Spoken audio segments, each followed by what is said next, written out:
Pakistani super star Mahira Khan نے 17ویں Urdu conference میں سبز بنارسی ساری پہن کر فیشن کے متوالوں سے تعریف کے ٹوکرے سمیت لیے۔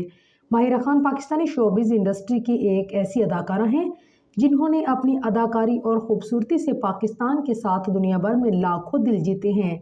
پاکستان اور بھارت میں یکساں مقبولیت کی حامل اداکارہ ماہرہ خان اپنی اداکاری، حسن اور فیشن سینس کے علاوہ اپنی دلچسپ باتوں اور اپنے لب و لہجوں کے سبب بھی مداحوں کے دلوں پر راج کرتی ہیں۔ ماہرہ خان نے حال ہی میں کراچی آرٹس کونسل میں جاری 17ویں اردو کانفرنس کے سیشن میں ہوں کراچی میں شرکت کی، جہاں وہ اپنی پیشہ ورانہ زندگی کے حوالے سے بھی بات کرتی ہوئی نظر آئیں۔ ماہرہ خان نے اس بڑے ایونٹ میں اپنے اعلیٰ فیشن سینس سے سب کو متاثر کر کے سبز بنارسی ساری پہن کر سب کی توجہ حاصل کر لی۔ Celebrity makeup artist Babar Zaheer نے photo and video sharing app Instagram پر ایک ویڈیو شیئر کی جس میں وہ اسی خاص مقام پر قاتلانہ ادائیں کرتی نظر آئیں، جہاں وہ شادی کے بعد اکثر فوٹو شوٹ کرواتی ہیں۔ ویڈیو میں ماہرہ خان نے اپنے دلکش ساری کے ساتھ کانوں میں سفید موتیوں والے سنہرے بندے پہنے اور ہاتھوں میں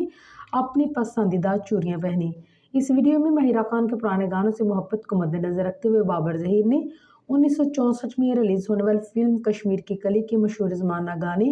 اشاروں اشاروں میں لگایا، جو لیجنڈری گلوکارہ آشا بھوسلے اور محمد رفیع نے گایا تھا اور فلمیں شمی اور شرمیلا ٹیگور پر فلمایا گیا تھا۔